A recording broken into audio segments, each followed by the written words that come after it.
people who have joined us, welcome, welcome. We're glad you're able to make time this Wednesday afternoon for this webinar. It is being recorded, so if you have colleagues who are unable to join us, we'll get that posted onto the YouTube site after we're done.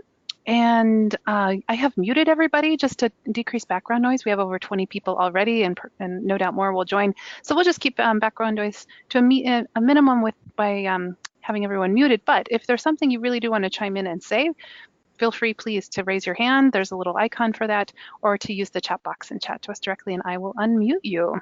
If you're having any audio stuff, please chat to me. I'm Patsy. You'll find me in the drop-down menu, and I'll try and help you out. All right, Andrea, tell us all the things. Great. Thank you so much, Patsy, and thank you, everybody, for coming and joining us today. This is, like Patsy said, the first of our three-part webinar series on teaching pronunciation.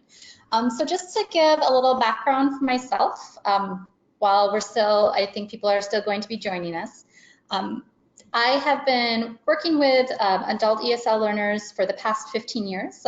Been a classroom teacher for 12 years, and then for the past 4 years, I've been working as the ESL training coordinator here at the Minnesota Literacy Council.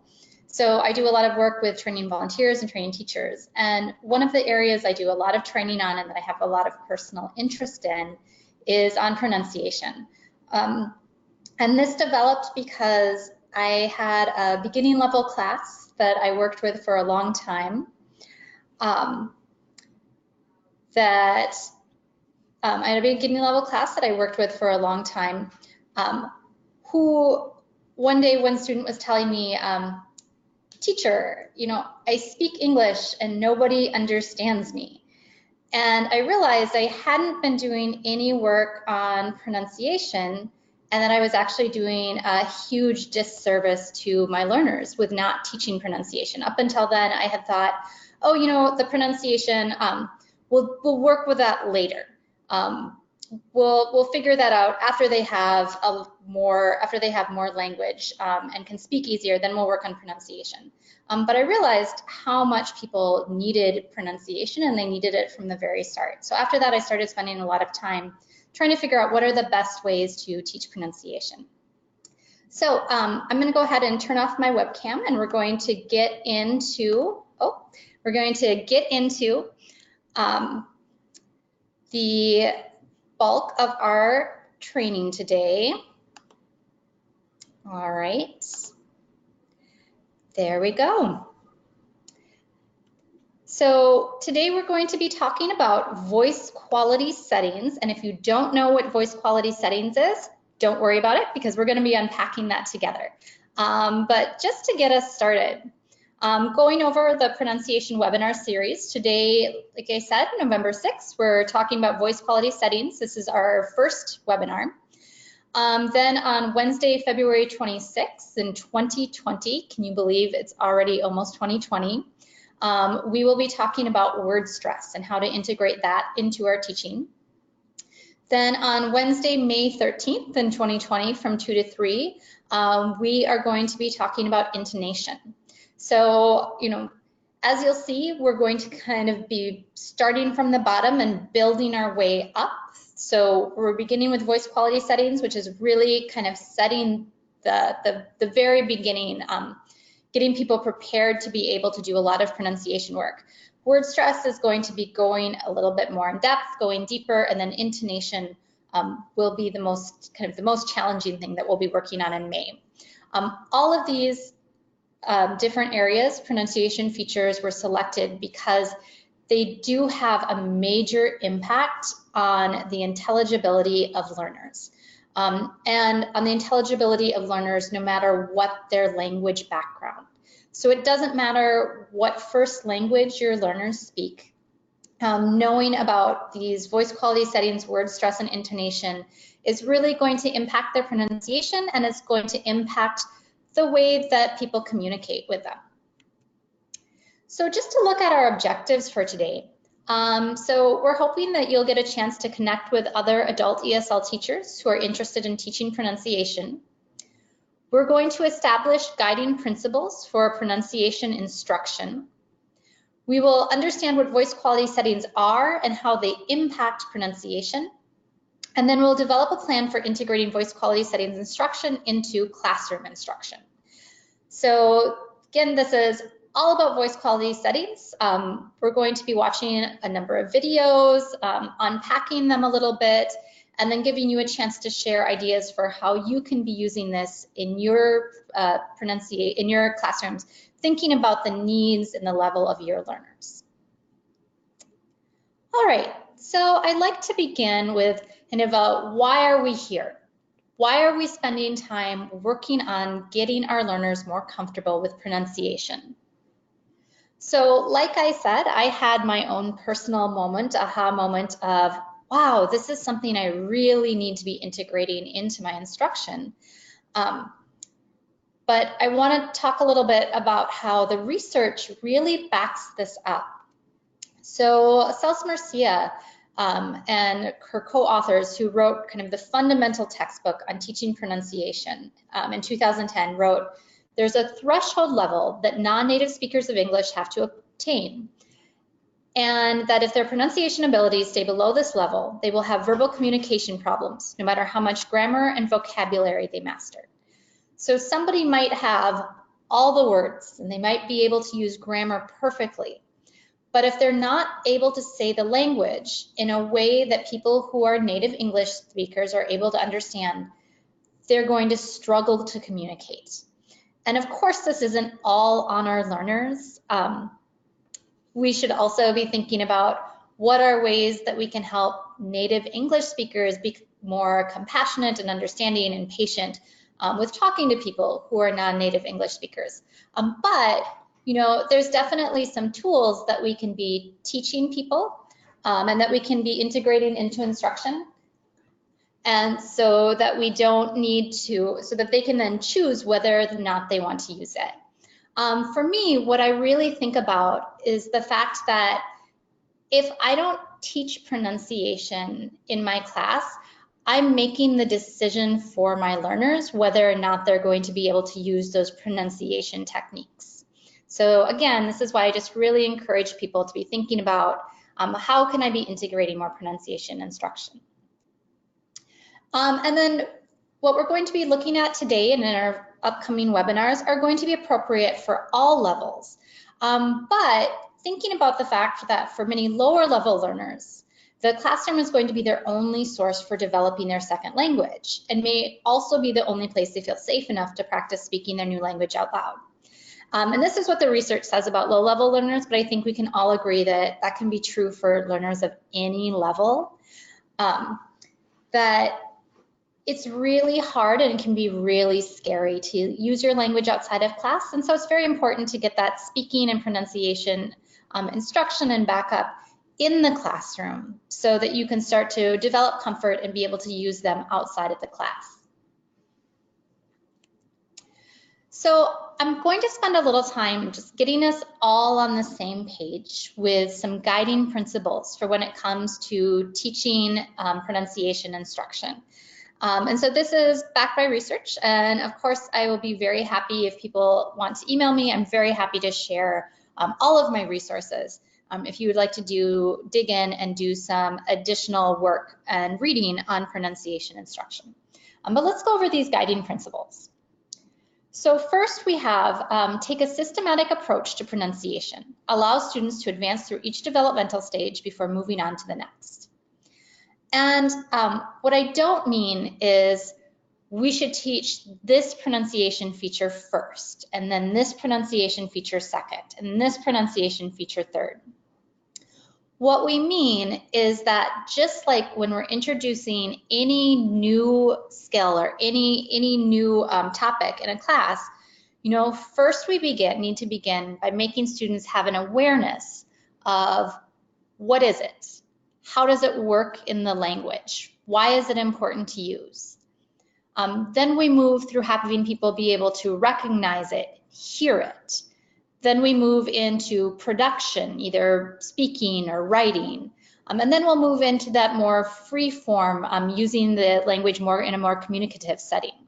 So that's what we mean when we talk about systematic approach and developmental stage, that we give learners the background, we let them be able to hear it, we let them be able to speak it, before we move into the more communicative, free-flowing ways to practice. A second guiding principle is that pronunciation should be embedded within the curriculum. So pronunciation actually works a lot better when it's not a standalone class. But when it is integrated into the regular classroom curriculum, what people are learning every day in the language that they want to be able to use. So what research shows is that it works a lot better because students get that reinforcement, and then they're directly using pronunciation with the language that they want to be able to use outside of the classroom. So again, every topic that we'll be looking at for the pronunciation webinars is going to be things that you can integrate into your everyday classroom instruction, into what you're already doing, instead of having to be a standalone lesson or a standalone class. And then also we do need to teach pronunciation explicitly. So there's a long history of teachers being hesitant to teach pronunciation because they don't think that it's really necessary, that, oh, well, people will be able to pick this up on their own. But what we found is that's actually not the case. People generally don't pick up on different features of pronunciation for a second language. You know, if you think about it, when you're speaking a second language, you're so busy managing so many things. You know, what's the vocabulary word? How does that grammar work? How do I put this phrase together? It can be really hard to actually spend time focusing on how should this sound? And oftentimes what sounds okay to us might really not sound okay to somebody who is a listener. So we need to make sure we are explicitly teaching pronunciation. We're letting learners know that this is pronunciation, this is how you do it, and then we're giving them feedback. Our fourth guiding principle is we don't want to wait to starting teaching pronunciation. We want to teach it from the very beginning levels. So what I mean by this is exactly what I experienced. I had been working with my beginning level learners, and I was saying, I'm not going to worry about pronunciation. They have so much to worry about right now. We'll deal with that later. But actually that is not helpful for learners. Pronunciation should be a part of learning any new vocabulary word, a part of speaking from the very beginning, because it's really going to make an impact on whether or not when they are outside of the classroom, people can understand them. And if they have a good experience talking to people outside of the classroom, even if it's very simple phrases, simple words, they're going to be a lot more willing to keep going and keep trying. Our fifth guiding principle is to prioritize pronunciation needs and focus on features that will have the greatest impact on intelligibility. So what this means is there are a lot of things that are generally considered to be typical pronunciation instruction that actually don't make that big of a difference in people's ability to understand learners. And a really classic example is the t versus the th. So the T versus the TH sound. And I know I spent a lot of time in my classes teaching students how to make that TH sound, and when really that doesn't carry a high functional load. If a student mispronounces the TH sound, they can still be perfectly understood by the listener. So we're going to be digging into pronunciation features that will have an impact over students' intelligibility and speaking overall, instead of just worrying about the individual sounds. And then finally, we want to think about focusing on intelligibility, not accent reduction. So what I really want to stress is that accent is not the villain. There is absolutely nothing wrong with somebody speaking English with an accent. And there's research to back this up, that they've done studies where they have people listen to people who have accents, and then they rate them on how easy it is to understand them, how strong their accent is, and they have people do transcriptions where they write out exactly what they hear. And what they found is somebody can be rated as having a very strong accent, and then the listener is able to transcribe perfectly what they're saying. So having a strong accent does not mean that it's difficult for someone to understand you. And vice versa, they also found that some people who were rated thought they had a low level of accent, people really struggled to understand them. So that's what we're thinking about, and what we want to be thinking about with pronunciation is that idea that we need to focus on having people be understood instead of trying to get rid of their accent. So this is where that toolbox, thinking of pronunciation instruction as giving students tools that can make it easier for people to understand them, which can impact how people respond to them. All right. So today we're talking about voice quality settings. And voice quality settings are described as being the long-term postures of the larynx, pharynx, tongue, velopharyngeal system, and the lips, as well as the long-term laryngeal configurations. So that is a really fancy way of saying it's how your mouth moves when you are speaking a language. That's what voice quality settings are. So every language has its own unique set of voice quality settings. They're going to look really different. The way our throat moves, the way that our tongue moves, the way our tongue interacts with our teeth, whether we spread our lips, whether we have an open jaw, the lip movement, all of that are voice quality settings. And what's fascinating about voice quality settings, and I think really, really exciting about them, is that when we want to learn a new language, if we can adapt the voice quality settings from that target language and use that when we are speaking the language, it can really impact our intelligibility in a lot of ways. Because for a lot of languages, you have to move your mouth correctly to get the sounds out right. And also with English, you know, when students are moving their mouths, the way that an English speaker moves their mouth, all of these other features like intonation and word stress become a lot easier for people to produce.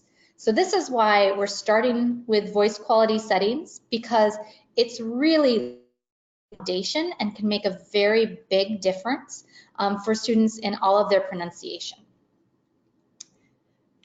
So we are going to watch some videos to see what voice quality settings look like in action. So I'm going to be clicking on some links, opening up some links, and what I'd like you to do is watch the speaker and watch their mouth.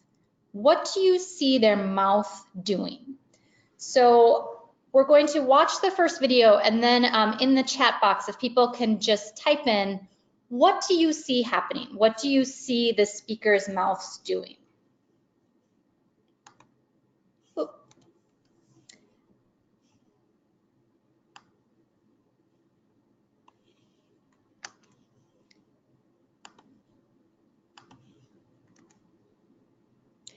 And I'm actually going to be turning off the sound on this. So you will not hear any sound. You should not hear any sound, so that you can concentrate on the movements of the mouth.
All right.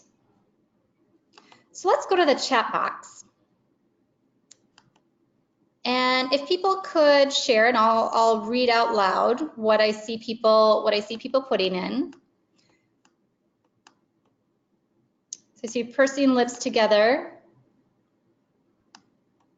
lots of mouth movement, lots of teeth, projecting lower lip, opening wide.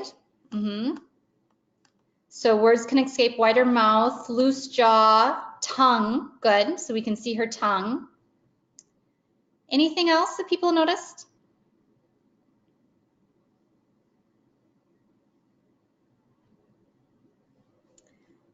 All right.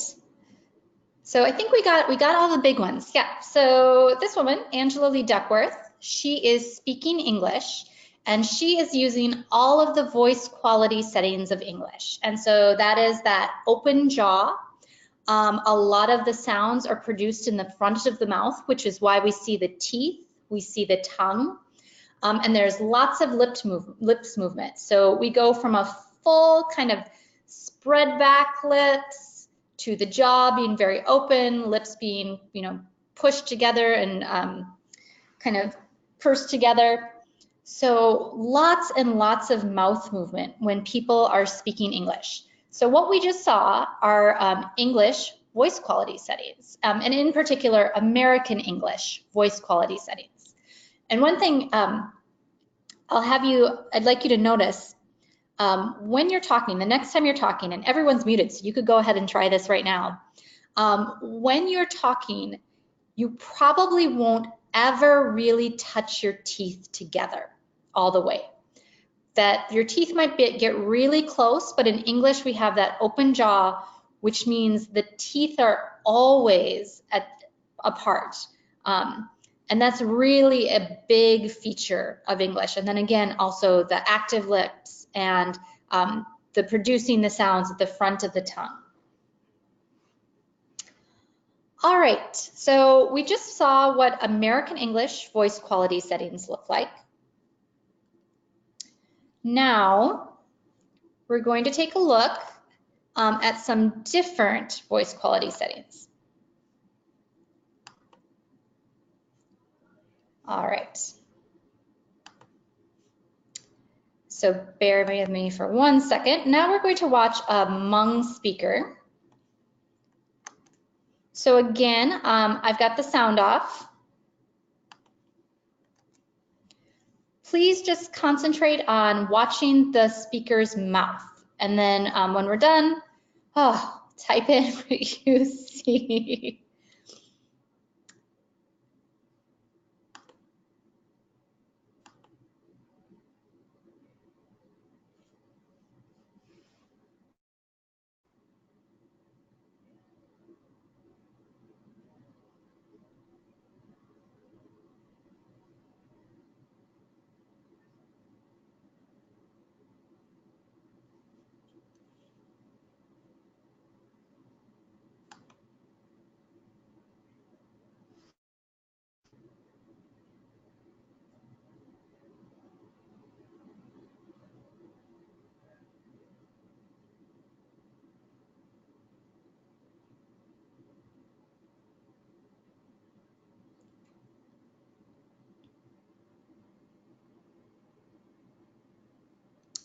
All right, so there is our Hmong speaker. So could people type in, pause it, type in that chat box, what do you see? What do you see the speaker doing? What did you see his mouth doing?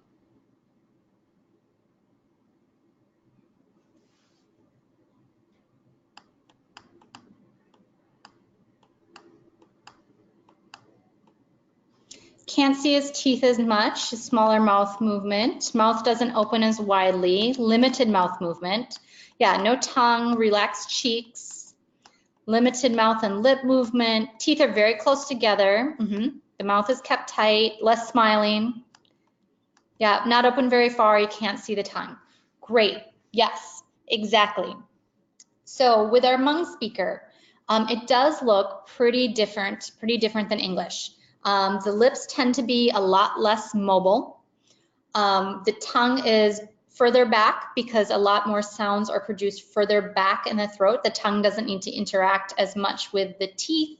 And the jaw is much closer together. And this is a pretty young man that we watched who was born in the United States. And so it'd be really interesting if you have any older Hmong speakers in your classes to, next time they're talking, if they're speaking Hmong, watch them and see what it looks like. See if it looks even different, more different than what we just watched. All right, so I'm going to pull up our last video.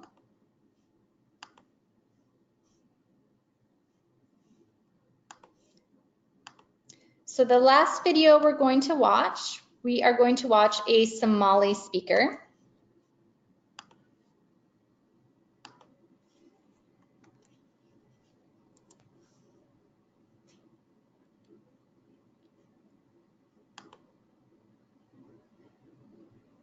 Okay, so just 1 second and then sit down and start talking.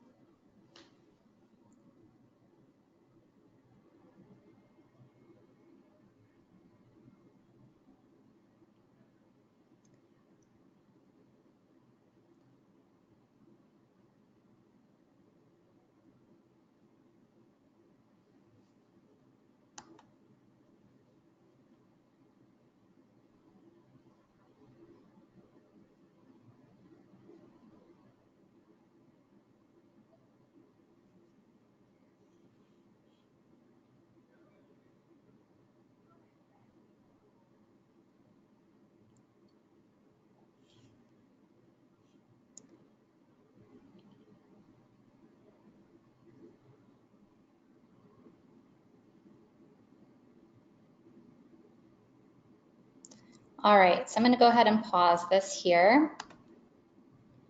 And then if people want to start chiming in, let's see. All right, so we've got mouth is a little wider open. Mouth moves, but we still have limited tongue visibility. Oh, yes, mouth moving left to right opening, but not much vertical opening. We see more teeth.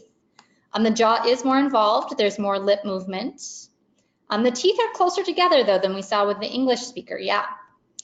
The top lip doesn't move at all. Yeah, exactly. So it looks, I think, a little bit closer to the American English voice quality settings that we saw with our first speaker. However, there are a lot of differences, and in particular, there's a lot less of that lip mobility that we need to make specific sounds, especially some of those vowels like ooh, and then the ah with their open jaw, or we don't see things to make like the pa sound as much, with the lips getting more involved and closer together. So looks closer to American English settings, but there's still quite a bit of differences. All right, so I'm going to pull us back to our PowerPoint.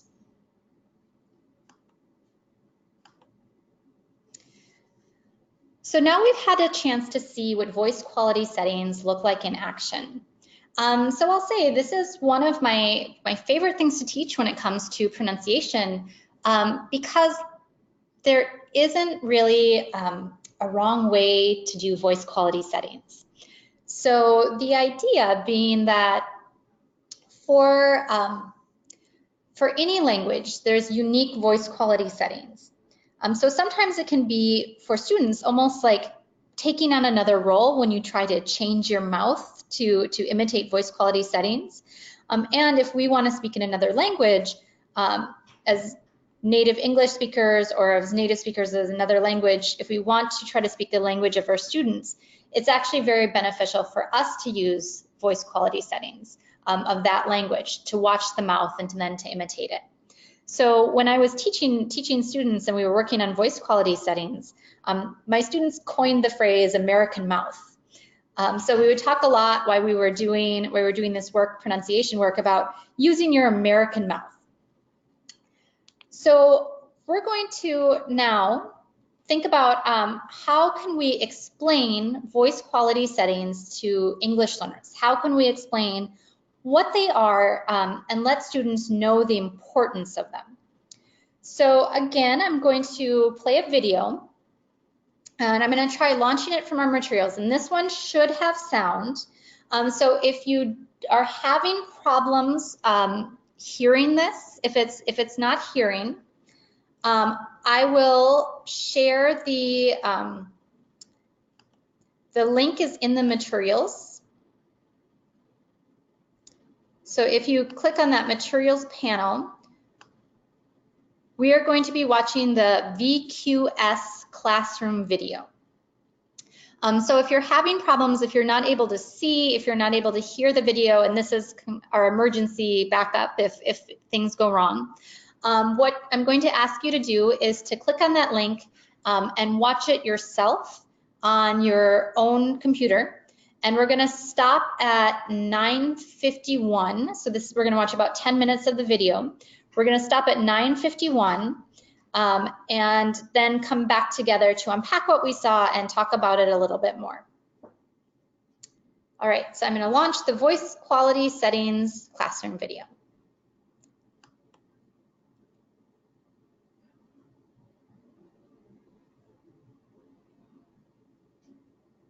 Traits mouthing the vocabulary words.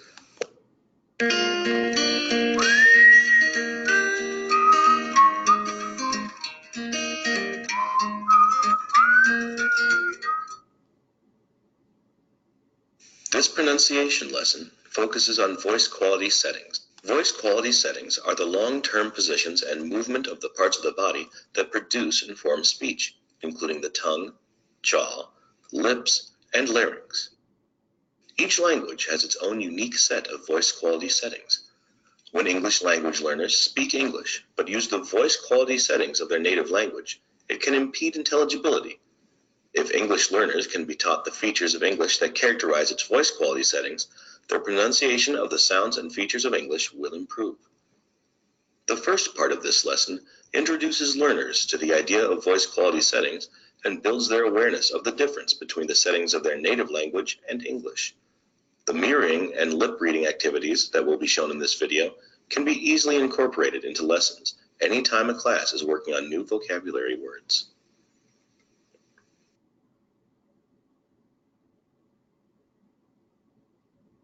Today we're going to be working on how we move our mouths when we speak English.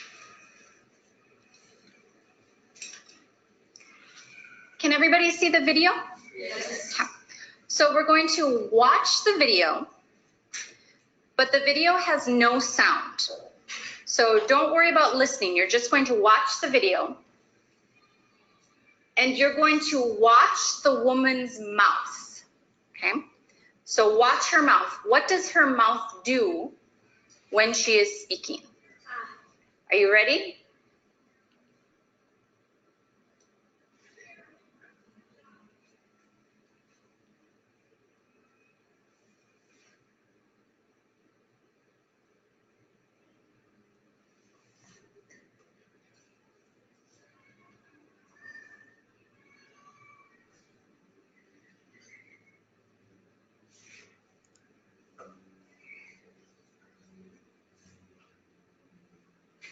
What did her mouth do? What did you see her mouth do? It was open and closed. Can you show me? What did her mouth look like? Was it? No, what did it look like? Yeah, it's moving. What language was she speaking? English. So you think she was speaking English? Okay, you're right. She was speaking English. And so what is this? Yeah, chin and jaw. Was her jaw open or closed? Open. So she had an open jaw. Could you see her teeth? Yes. Okay, a little bit or a lot? A lot. You saw her teeth a lot. Could you see her tongue? Yes. Okay, a little bit or a lot? And maybe in the middle? Yeah. Yep. So she had an open jaw. You could see her teeth, her tongue. And what about her lips? Yeah, they're open, and were they moving a little bit, or were they? Yeah, they're moving a lot. Mm-hmm. And you're right, she's speaking English. So when people speak English, usually they have the open jaw, you can see teeth, they use their tongue, and there's a lot of movement in the lips. All right, we're gonna watch a new video, and this is the same thing. You're going to watch the mouth and think, what language is he speaking?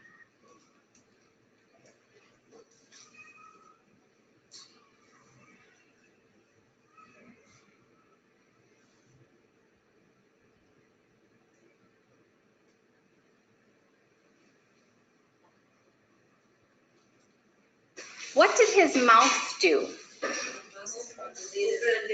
Just open a little bit. Okay. What did his lips do? Just a little bit, just moving a little bit. Did you see his teeth? No. Did you see his tongue? No. Okay. What language was he speaking? English. Hmong, Chinese, Korean, maybe Korean. Korean. Okay. Korea, I think from Korea. Okay. So he was speaking English. Yeah, he was speaking English, but he's using a Korean mouth. So he hasn't changed his mouth for the new language. So it's difficult for people to understand him. When you speak a new language, you want to change your mouth. Yep, you want to change your mouth. We watched somebody speaking English, someone who was using an American mouth. So we're going to look and see, what do your mouths look like when you are speaking your language? So what language do you speak? What's your first language? What's your favorite language? Korean. Okay, how about you? Korean. Okay, so I'm gonna have you two talk together. Anything you want. Just, I'm gonna have you speak for about 1 minute. And are you both Spanish speakers? Okay, so you're gonna speak Spanish, but watch each other's mouths. What do you see the mouth do?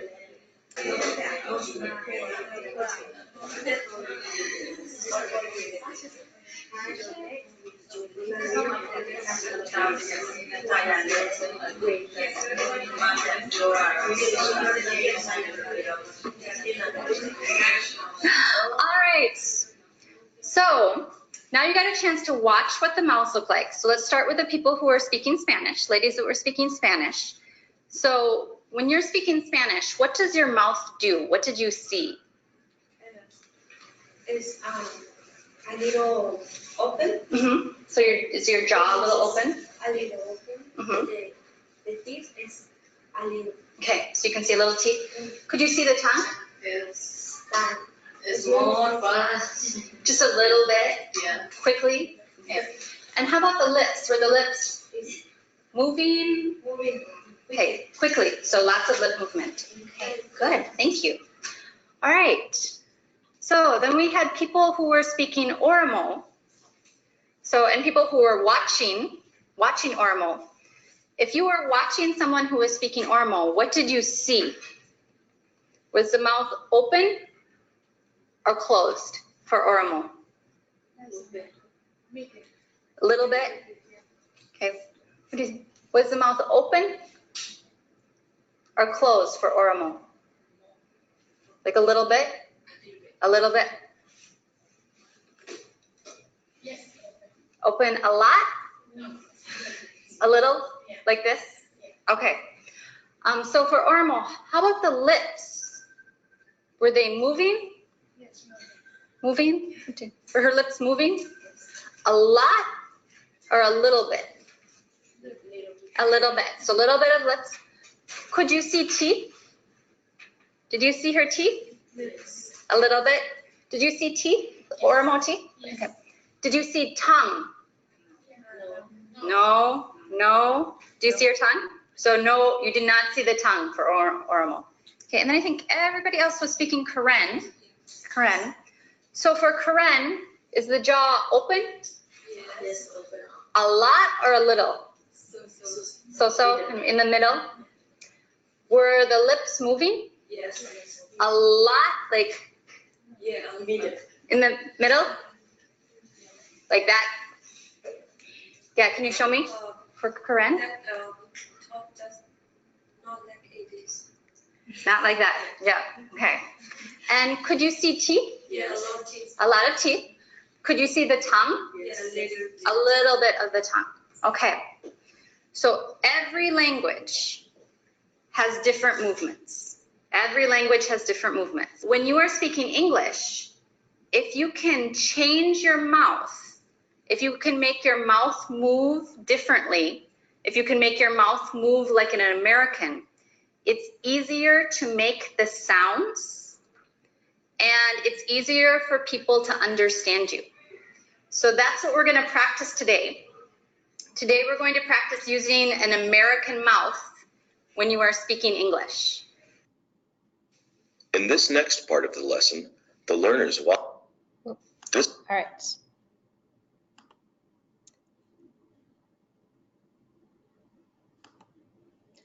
All right, so I am bringing us back to our slideshow for a minute. So thinking about how can we explain voice quality settings to English learners. So what we just saw in the video was having people kind of setting the stage, getting the awareness about what voice quality settings are and how it impacts people's intelligibility and how it impacts how people hear them. So in the video we saw, we didn't do any writing. It was all people watching each other in partners and then kind of unpacking what they saw. And we started with videos of showing different speakers and people thinking about what they saw and what language they thought that the speakers were seeing. So up on the screen, I have another activity that you can do with learners in class if you want to be unpacking what do voice quality settings look like. And you don't need to use videos for this at all. Instead, you can just have native speakers. So begin with for this, we'd begin with a native English speaker. Maybe it's the teacher, maybe it's a volunteer, doesn't really matter. And the person actually, I should say, doesn't necessarily have to be a native speaker. It can be somebody who is very fluent and very intelligible in the language. But it doesn't have to be somebody who is necessarily a native English speaker. So I do want to point that out. But we can start by having the person speaking English talking at the front of the room, having everybody watch, similar to what we saw with the video, and then filling out that side of the Venn diagram for English about what they see. And in general, you're going to get the open jaw, lots of mouth movement, you're going to see teeth, you're going to see the lips going from kind of spread all the way back to being pretty open to being kind of pursed shut. And people will always note that they see the tongue. You can see the tongue when you're speaking English. So that would go on the English side. Then you can have a native speaker for a different language stand up and speak in their first language and have the whole class watch. So like we saw with the video, we saw the video with the person who was a Korean speaker. And then people watched a partner and talked about what they saw. And then you would write that for what you see for the different language. So if we're doing Hmong, we'd say, jaws pretty close together. We saw some teeth, but no tongue. Lips were not very still. Lips were opening and closing, but not doing a lot of other movement, not being spread. We put that on the Hmong side. And then it can be helpful to do a little bit of both. So what is the same between the two of them? What are some similarities? And then the things that aren't similarities, that are just English, that's setting some goals for learners. For here is what we're going to practice learning how to do when we're developing our ability to kind of change our mouth, to use an American mouth for when we're speaking English. This is something I'll say learners generally have a lot of fun with, and I like to, when I'm teaching, then turn it around. So I'll have them teach me some phrases as well after we work on American mouth. And then I get to practice my Hmong mouth or my Karen mouth or my Somali mouth. And they get to give me feedback and pointers on it as well. But yeah, having the opportunity to actually see them in action is just very, very powerful for learners. And again, this is something that is not instinctual. Most people don't think about it because the way we move our mouth is just how we talk. So having that explicitly taught and explicitly pointed out can really make a difference in people being willing to try some new things. All right. Well, I want to spend some time showing the rest of the video and thinking about how can we teach voice quality settings to English learners. So we've established in the first part of the video what voice quality settings actually are. So we're building up that buy-in and getting people to understand why it's important, why it's something worth concentrating on. Then we want to spend some time allowing them to move through more of those developmental stages. So being able to start producing it on their own from a more controlled to a less controlled setting. So that is what we're going to watch now. We're going to watch the rest of the video. It's going to be about another 10, 11 minutes to see how we can actually teach that voice quality settings to the English learners, what some of that instruction can look like. After we watch the video, we'll unpack it a little bit more, and then people can start thinking, is this something that you could use in your classrooms? How could you adapt it? All right, so let me find where we were.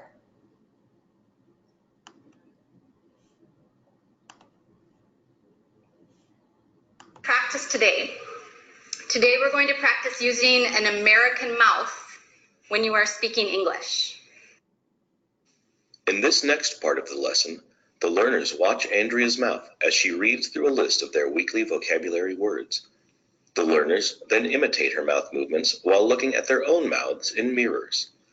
The automatic kinesthetic feedback that happens during this activity can be much more helpful for learners than auditory feedback. What is the first word? Table.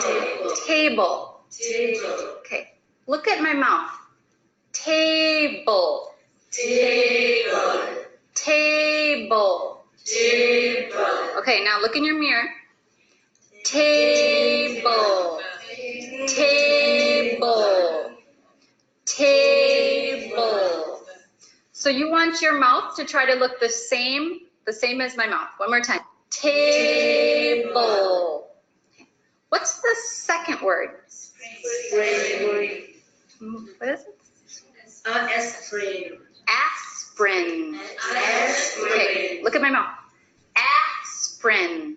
Aspirin. Aspirin. Aspirin. So you need that open jaw to make that ah. What is it? Ah. Okay, so look at your mouth. See how open your jaw can be. Aspirin. Aspirin.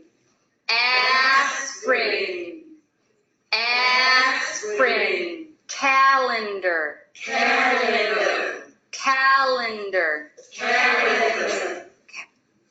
Calendar. Calendar. Calendar. Calendar. One more. Calendar. Calendar. Good. So does your mouth look the same? Are you using an American mouth? Yes. How does it feel? A little different? Yes. Toothpaste. Do you see your tongue? Do you see your tongue? Good. So let's do one more.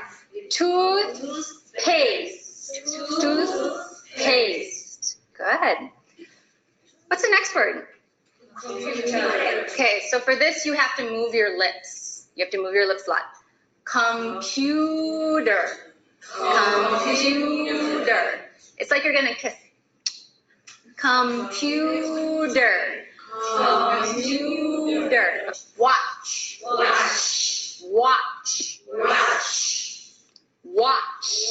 Watch. So you need a very open jaw. Watch. Watch. Watch. Watch. Watch. Watch. Television. Television. Television. Television. So for this one, you have to see your teeth. Yeah. Television. Television. Good. Look at your mirror. Television. Television. Television. Television. Television. Television. Aspirin. Aspirin. Calendar. Calendar. Toothpaste. Toothpaste. How does your mouth feel? Is it a little tired? Yeah. Yeah.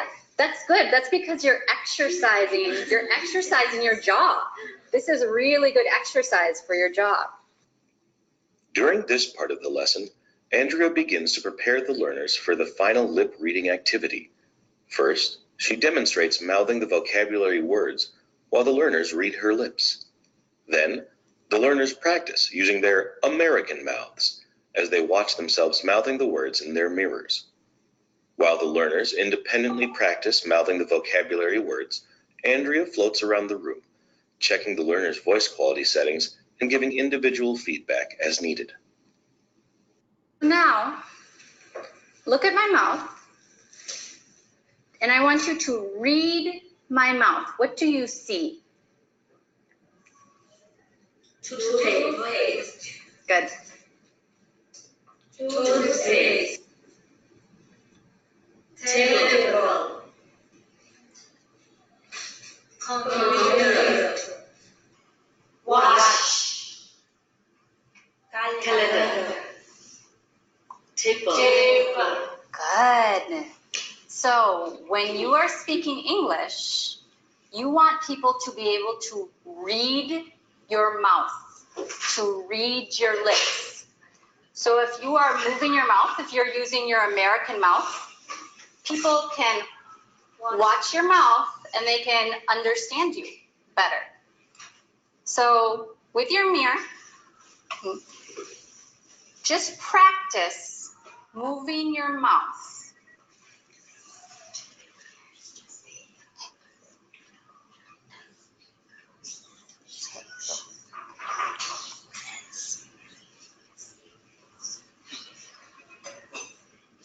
First one.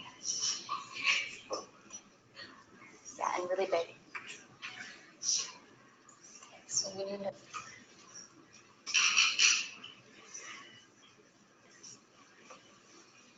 So let's say calendar. Yeah, calendar. Good. Last part can go der. Der. Yeah. So, yeah, first just use your mirror. I'll have you do partners next.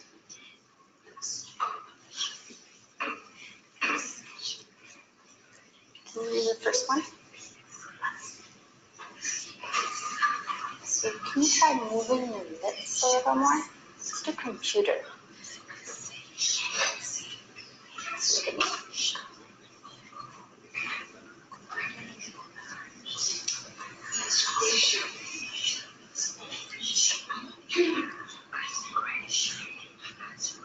Yeah, so can you go pew,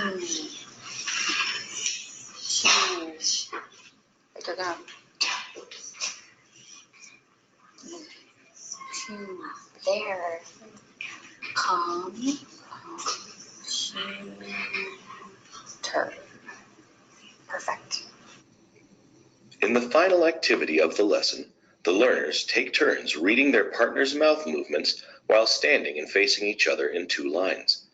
This activity provides all of the learners with immediate feedback on the accuracy of their mouth movements and takes the burden of providing feedback off of the teacher.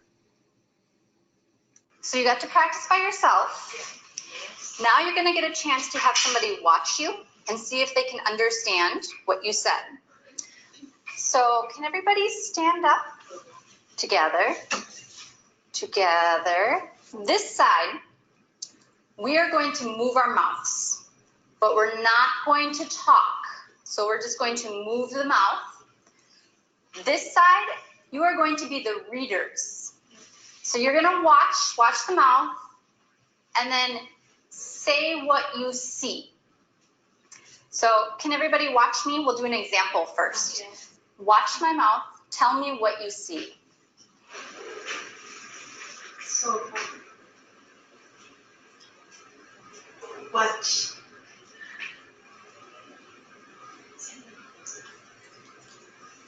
So you can look at, you can check. Seven. Calendar. Computer. Telephone. Okay, so you can words.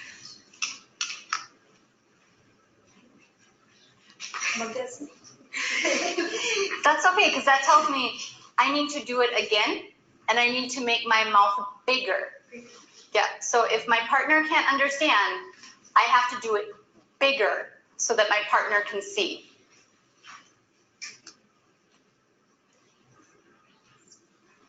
Yeah, what do you think?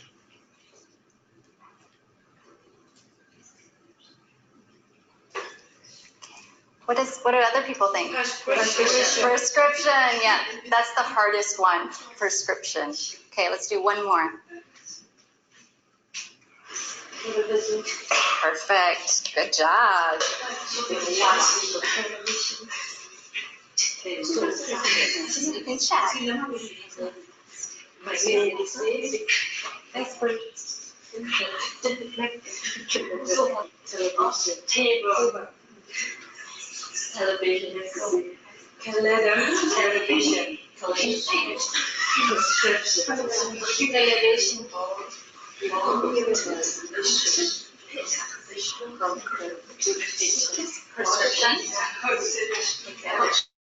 Prescription. Yeah, lots of the mouth is going. Calendar. Computer. Prescription. Tape. Computer. Television. Watch. Computer. Watch. You're doing such a good job. Television. All right, and let's switch. Switch. So now you get to take a break and watch your partner. Oh, I can go watch together. Television. Tape. Television. Watch.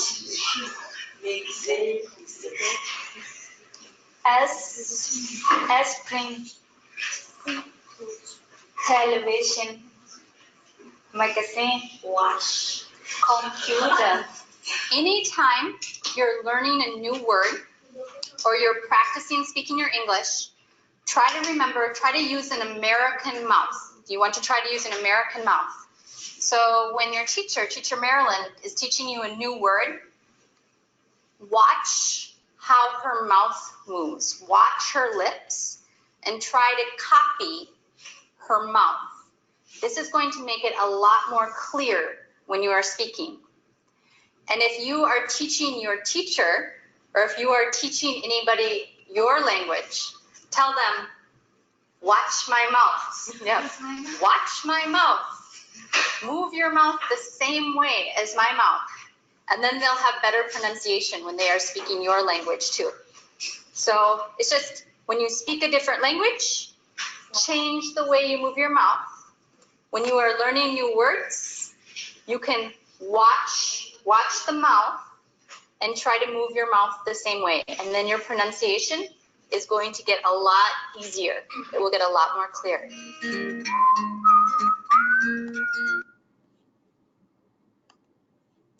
All right, so I'm going to bring us back to our PowerPoint. There we go. So we got a chance to see how we can teach voice quality settings to English learners in action. So to highlight some of the things that we saw happening in the video and some of those practices we can do, using a native speaker to model mouth movements. And again, I put native speaker on here, but again, you don't have to be a native speaker to be able to be a good model for voice quality settings, as long as you have clear intelligibility and are easy to understand for people who are listening to you, anybody can be a good model.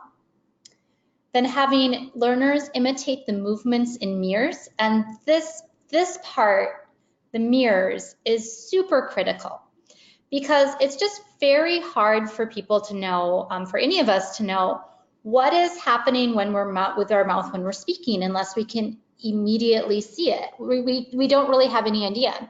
So oftentimes, you know, I'll be teaching voice quality settings and somebody thinks that their mouth looks like me, but then when we get the mirror out, they realize they're doing something very, very different. So using mirrors is just a great way to get that immediate feedback. And they don't need to have another person or the teacher giving them that feedback. They can be doing it themselves. So this is kind of a fun way also with that, using the mirrors is a fun way to assign homework. And so I'll ask students, you know, please go home, lock yourself in the bathroom and talk to yourself in the mirror in English for 1 minute or 2 minutes or 3 minutes, and watch your mouth and try to make sure that you're using those, using that American mouth while you're speaking. And people have a lot of fun doing that. And then the last thing we saw is doing that lip reading with partners. So this again gives that immediate kinesthetic feedback. So are they moving their mouth in a way that people are able to recognize to produce words? We saw this with individual words, but you can do the exact same thing using questions, phrases, you know, using a longer phrases like I like or I don't like, for example. But you're getting that back and forth interaction and knowing, did you produce it in a way, did you move your mouth in a way that people are able to recognize? And this really allows for people to be able to make adjustments and to correct and adjust if they're getting the feedback that they're not moving their mouth in a way that people are able to immediately recognize. So before we talk about how we can expand this pronunciation practice, what I'd really like is to hear from some people. And we can do this in 2 ways. You can either type into the chat box and I can read out loud what people are saying.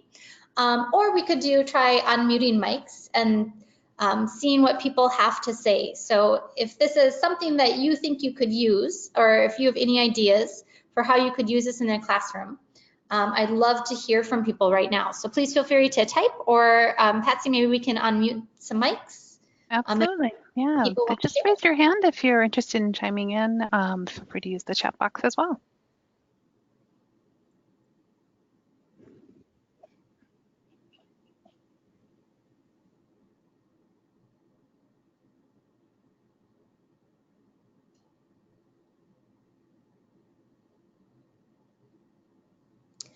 All right, well, if people want to think about it a little bit, that is just fine.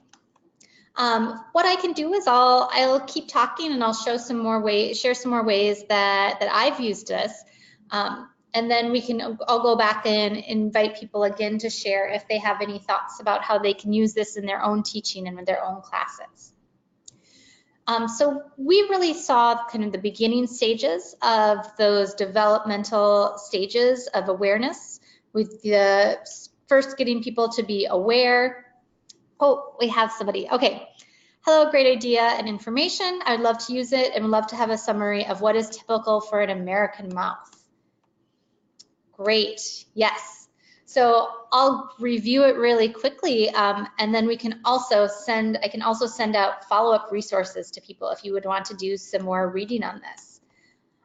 So the American mouth, what we tend to see is we see that open jaw, kind of very mobile lips of moving through all of the different formations, with lips spread all the way back to wide open to pursed shut.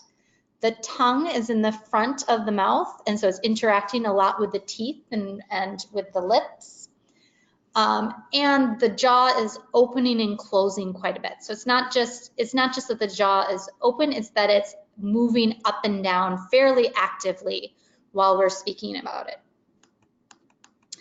Barbara says it would work well during phonics and alphabetics lessons. Absolutely. So getting people to produce those specific sounds. And this is one of the beauties of teaching voice quality settings for any level of learner, because when you're using the voice quality settings, when you're using an American mouth, it becomes so much easier to produce all of those sounds. So you don't necessarily have to be digging in and, oh, this is exactly how you produce the sound. But when you people start to become comfortable with the more mouth movement, the more active lips, it's going to be easier to produce the sounds. Also, if you have learners who are very, very quiet, practicing voice quality settings and getting the more open jaw really can help people to be able to project their sound a lot further and to sound more clear. For the Venn diagram, using the Venn diagram, great. So that's something super easy that you can make yourself. You can have people do it in small groups or individually, maybe do it in groups with people working with other people from their language group to do some comparison and then share out with the class. And again, just getting back to that idea that there's nothing wrong with having different voice quality settings. That's normal. That is how language works. And anybody who wants to learn any new language is going to benefit from noticing and applying the voice quality settings from those specific languages. Okay, we also have an agree, incorporate with phonemic awareness and phonics lessons. Low-level learners while teaching phonics, currently working on short vowels.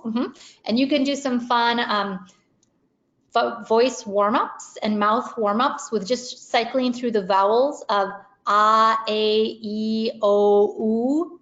And if you do that, and maybe if you're alone right now, you want to try doing the short vowel sounds, a, e, o, u, that you can really get that full range of how much the mouth moves when you're doing that. Yeah, great. All right, and then we have Christine Kelly. When I introduce vocabulary to my GED diploma students, I need to deliberately pronounce and repeat the new words so that students can see what my mouth is doing. So that is great, Christine.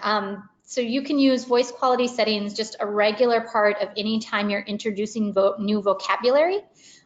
So, usually we have students look at the word and we have them repeat the word. Well, why not have them repeat the word a few times and watch the teacher and then look in a mirror while they're repeating the words. So having that, adding in that voice quality settings of watching the mouth, just a regular part of any time that you are introducing new vocabulary, new phrases. I teach high intermediate and going to give students this crash course. Great. This is great, especially because it builds on students' existing linguistic resources and explicitly invites students to compare similarities and differences between their own language and English. Yeah, so bringing in that awareness of here's what's different and that idea that it's not something people generally are going to notice on their own. Some people might, but for the most part, people aren't really going to notice it. Oh, here's an idea. Maybe you could have students in small groups with a set of different vocab cards set on a table. One person mouths the word and their partners try to tap the respective card. Great, so turning it into an interactive game. Absolutely. All right, good. Thank you guys for sharing those great ideas. There's lots and lots of ways that you can be using voice quality settings. We had some ideas for just introducing it into regular instruction whenever you're doing phonics and phonemic awareness, introducing it whenever you are doing vocabulary, and then gamifying it, turning it into some fun games. All right, so like I was saying, with what we saw in the videos, we really saw those beginning stages of getting students to be aware of what voice quality settings are and how they work and why they are worth learning and practicing. And then getting into the awareness part with mouthing and watching the teacher, and then getting into some controlled practice in the lineup where they're working with each other with a partner and mouthing different words. But there's one last step that we want to make sure that we're always doing when we do pronunciation practice, and that is integrating it then into communicative activities. So taking it one step further so that people have a chance to see, well, how does this really work when I am speaking, to somebody in the community or somebody that I meet in the street? So it's important that, yes, we do those really controlled activities and those fun games and should be a regular part of the instruction, but then continuing to use it and remind people of it while we're doing expansions and more controlled activities. So just a couple of ideas of things we can do. You know, have learners do dialogues. So after they've done it with the more controlled, then put those vocabulary words or those phrases into dialogues and keep reminding people to be aware of how they use their mouth while they're going through the dialogues. Same thing with role plays. So role plays are those more communicative situations, making sure we're using the language we just practiced with the feedback with the mirrors from the mouth and then trying it out. Putting in sentence frames with people asking and answering questions, but having a frame used where learners don't have to worry about the first part of the sentence. They can really concentrate on making sure that they're clearly using their American mouth while they are saying those new vocabulary words or phrases. And then those question and answer activities. So having people partner up, asking questions, answering questions. And you know, when you do these question activities, I've seen some really great things happen where students are giving each other feedback. Where one student, they didn't have a lot of language in common, but she was showing people with her hand to open their mouth further and saying, "Open your mouth, I can't understand you, open your mouth." So the thing that I like about this is that it always also gives students some concrete language that they can use to give one another feedback on their pronunciation. So then it's no longer, the burden isn't just on the teacher to be giving feedback. Learners are able to give one another feedback as well. And that can be really empowering for learners to be able to help each other out. And it means that people are going to get a lot more feedback, because if you have 15, 20 people in your class, you're only going to be able to interact individually with each student so much.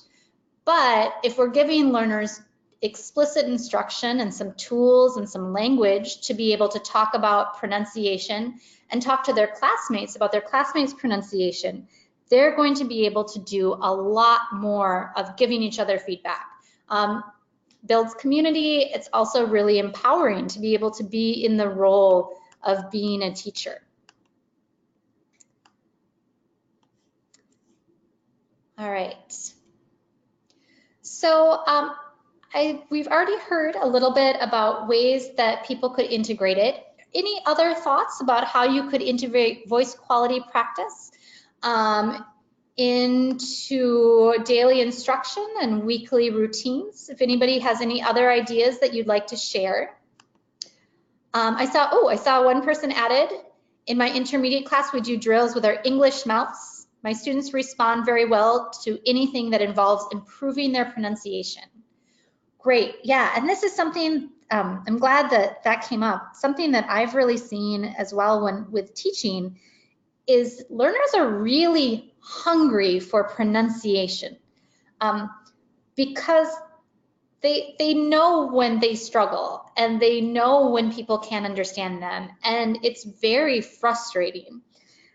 So getting that explicit instruction on pronunciation, getting feedback, being able to practice it, starting to understand how the language works is something that people tend to be very, very excited and enthusiastic about. So if anybody else has used something similar or has any other ideas about they could integrate it into daily and weekly routines, please share in the chat box or raise your hand so that Patsy can unmute your mic. Great, thanks, Andrea. So yeah, feel free if you have something else you'd like to add, you can use the little raise your hand feature, or feel free to use the chat box if you have any other thoughts you want to share at this point.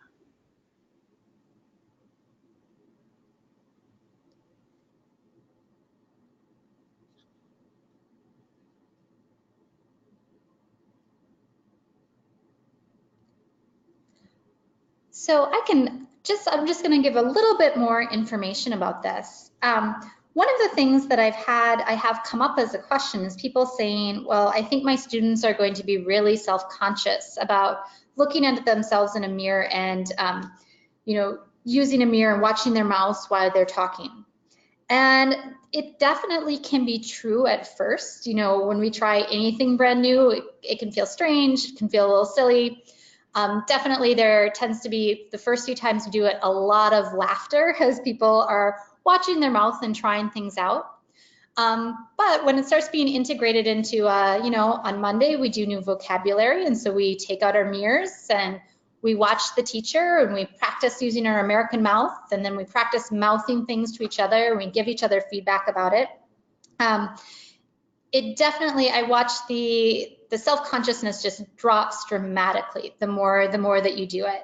People become much more comfortable with it very, very quickly. So in general, what I've seen is just great participation, and students, why they may be initially hesitant or self-conscious, the more they do it, the more they see just everybody around them doing it, the more likely they are to not have any problems. And I really haven't had a lot of pushback. People genuinely seem to really enjoy doing this type of work and activity. The only problem that I have had is I've had some students starting to apply makeup or pluck their eyebrows when we get the mirrors out during the middle of class. But aside from that, I haven't really had any challenges with it.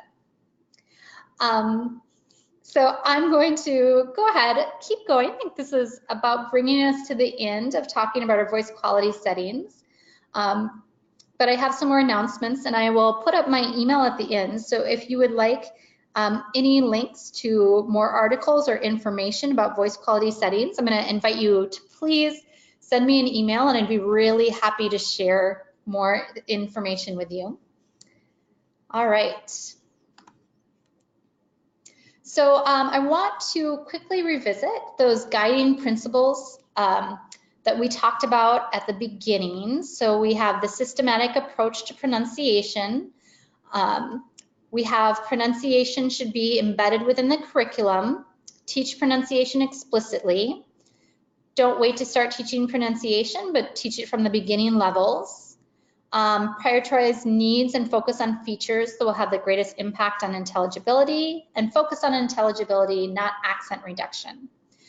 So taking a look at these, if you could share in the chat box, which ones really jump out to you as being used when we are talking about teaching voice quality settings? And what did you see being used? What principles did you see being applied in the video that we watched with voice quality settings?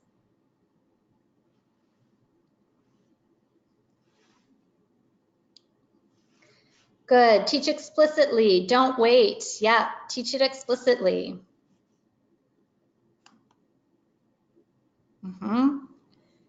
Great. Yeah, and that class we saw, that was a one-room schoolhouse class. So it had a pretty wide range of abilities and language levels in it. So very beginning to fairly advanced. Focus on intelligibility. Yep, there is no problem with having an accent. There's absolutely nothing wrong with it. Anything else that really jumped out at people?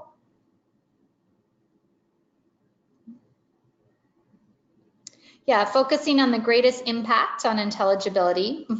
And this is, again, one of those features you can teach that's really laying the foundation for making super segmentals. So the pronunciation features like intonation and word stress and sentence stress, it makes it easier for people to produce those.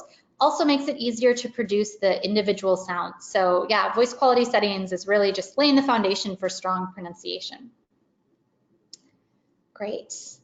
All right. So before we wrap up, I want to quickly talk about some additional resources that are available to you when it comes to pronunciation. There is a new and improved Atlas website that has the ESL resource library. And so if you go to the Atlas website, which is atlasabe.org, and then click on the resources link, you'll find an ESL resource library, and under the ESL resource library, there's a page for pronunciations. You will be able to go there and find a lot more resources for teaching pronunciation. Also, our YouTube channel, the Minnesota ABE Professional Development YouTube channel, has 6 videos, and we're going to be watching one of them on word stress and one on intonation coming up. So there are more videos for pronunciation, but there are a lot more videos for different topics, including teaching CCRS to adult ESL learners, different talks and webinars, and this webinar will actually be going up there too, so people who weren't able to be here for it live will be able to watch it. And then, of course, we have our Language and Literacy Institute 2020, which is happening January 23rd and 24th. So do you teach reading, writing, or ESL? Do you integrate literacy into your math or other content areas? Join us, and you can go ahead and you can register on the Atlas website, and that will be opening up in mid-December. So this is great for ESL teachers of all levels, also GED teachers, anybody who is teaching adult learners. And then finally, here's my email. So Eckelberger at, it should be adeckelberger@gmail.com, adeckelberger@gmail.com. I'm gonna go ahead and type that in to the chat box.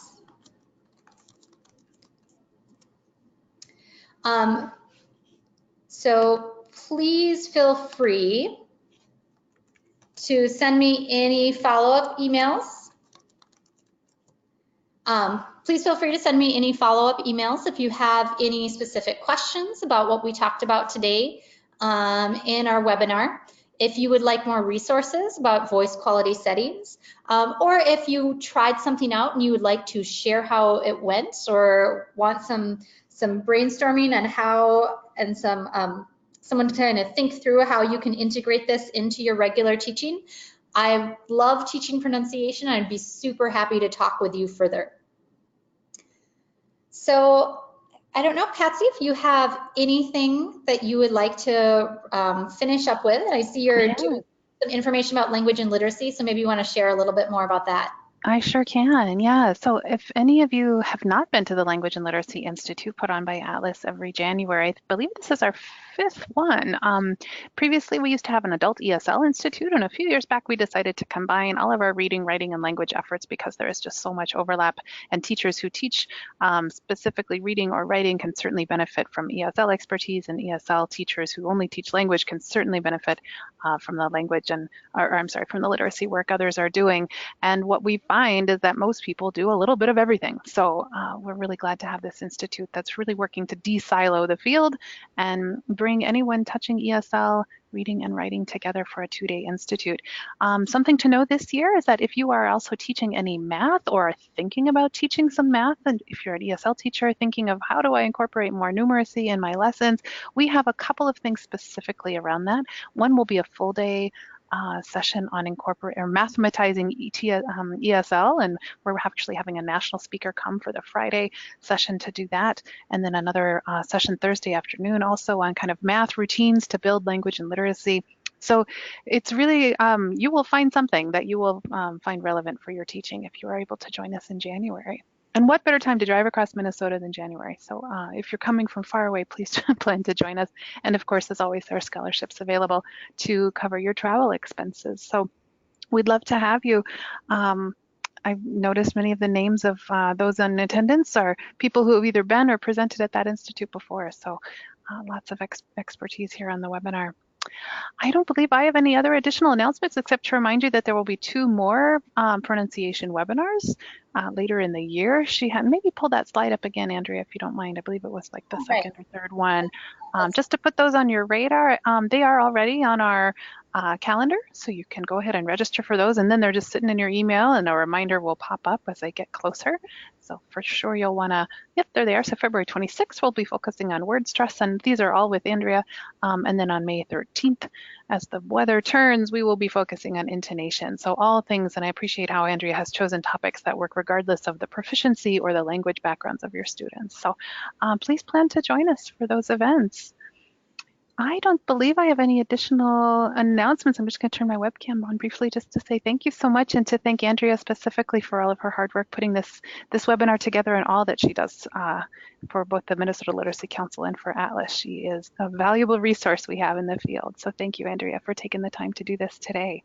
Thank If you. anyone has any additional questions or you want to hang for a little bit, Andrea and I will be around, and we'll be checking the chat box. If nothing else, then have a wonderful rest of your Wednesday, and thanks for joining us. Thank you all so much for joining.